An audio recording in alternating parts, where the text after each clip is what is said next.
Aloha and welcome to this edition of Community Chat with Central Pacific Bank.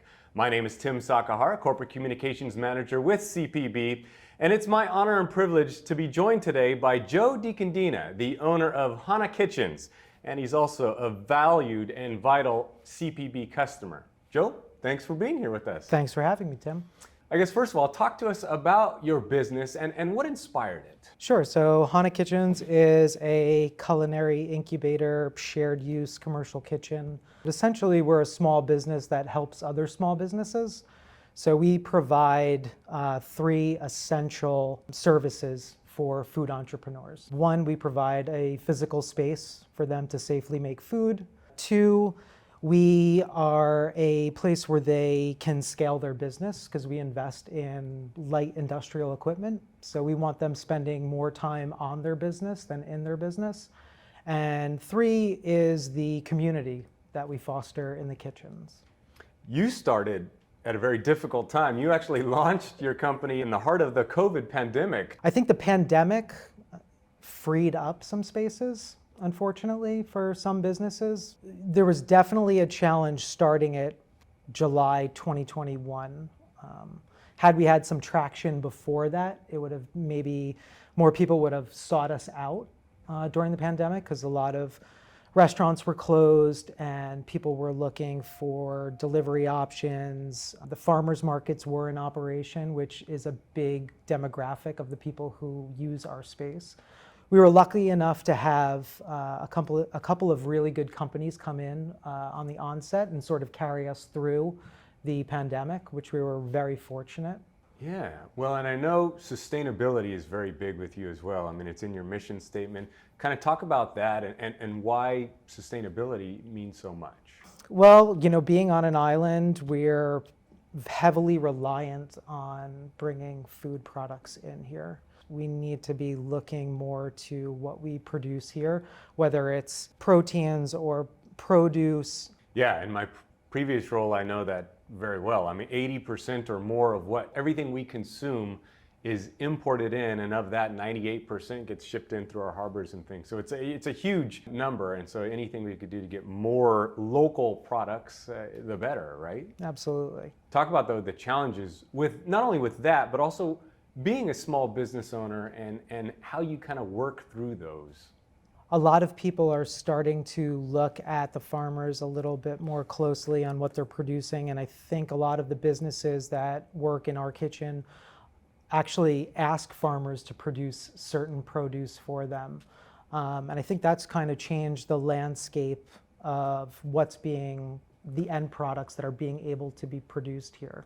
Do you have any specific maybe accomplishments or something that you've been proud of since starting 2021? I'm most proud of the companies that work in our kitchen. I think, you know, if people take a look at our roster, we've been very fortunate to have a lot of companies either still with us or that have moved on that have been very successful. And I think that comes from the community that we foster in the kitchens. There's a lot of synergy that happens in the kitchen. So a lot of companies ask other companies to taste maybe a new product or a recipe. There's exchange of where they source some of their products and who's got the best price and who's got the best produce and who has the best meat. People doing collaborations together. We always look for some sort of connective tissue between the companies and try to foster that in the kitchen as well. How do you do that? I mean, working with 30 some odd different companies, all using your space and facilities. So we try to take an active role in people who want our help. Some companies come and they do their own thing in the kitchen, and that's fine. Or some companies actually come to us. They ask for our advice on how to scale different segments they should be looking at or sales channels. So we get involved with them as much as they sort of want us to be. What separates our kitchen as opposed to maybe some of the other ones is that we're actually on site. So when we're involved in the day-to-day, we see them, they see us every day. And I think that helps us to be involved with their companies and help them to grow. Well, talk to us about, I mentioned you're a CPB customer. I mean, Sure. how has your relationship with CPB been? Honestly, I love CPB. I mean, I suggest CPB to all of our members to bank with CPB. You guys have been instrumental in our growth. When we were at that stage in our business, when we got the funding, we weren't necessarily at the 2-year mark, which is what most banks like. But without CPB, we wouldn't have been able to do the expansion that we've just done in our facility, for sure. Well, one other question I like to ask people is, knowing what you know now, what piece of advice would you give your younger self if you can go back and talk to yourself? You can never plan too much. It's a lot of work up front to put that business plan together, but it's so worth it. A lot of companies that come to us, they don't have a business plan yet.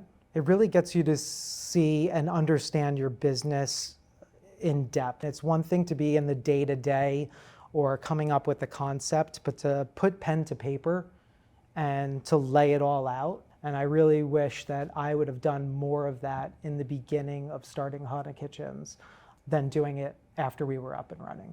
Yeah, it's good advice. I mean, yeah, you're right. You can't plan too much, especially with a small business.